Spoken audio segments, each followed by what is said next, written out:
menyelidiki kitab suci tidak sama dengan mengasihi Allah.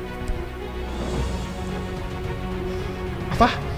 Menyelidiki kitab suci tidak sama dengan mengasihi Allah. Mengasihi Allah pasti menyelidiki kitab suci. Tapi ternyata nggak bisa dibalik. Menyelidiki kitab suci, ternyata ada yang menyelidiki kitab suci untuk mengkritiknya. Bukan karena mengasihi Allah. Itulah orang-orang liberal.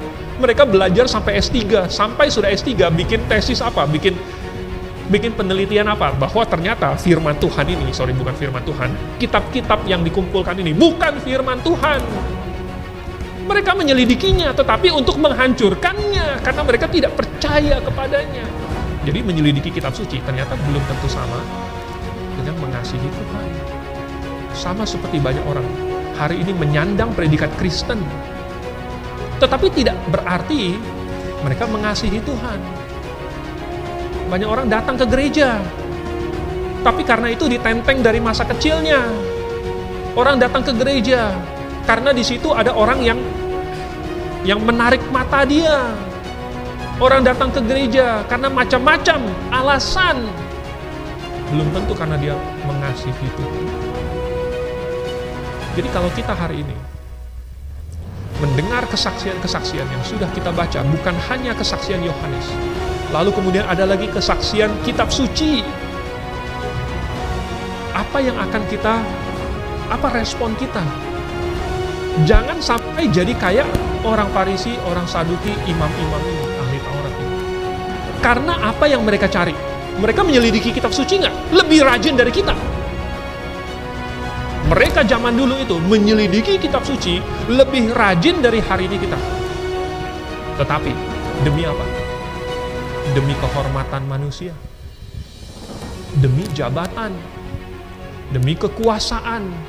Karena dengan menyelidiki kitab suci, mereka dapat jabatan Farisi atau Saduki.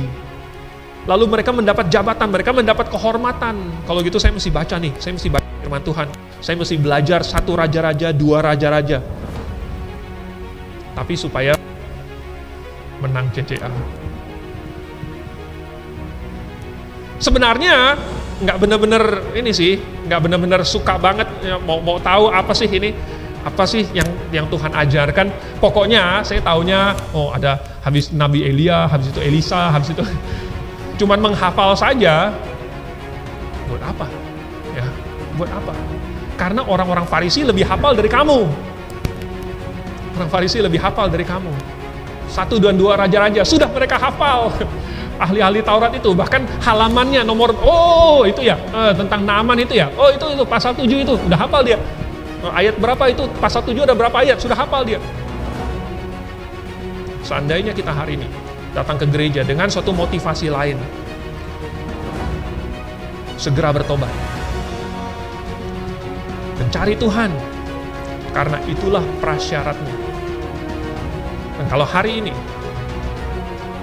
ada yang mungkin menjadi Kristen karena hal-hal yang lain, segeralah bertobat dan terimalah Yesus sebagai Juru Selamat, karena engkau mengasihi Dia.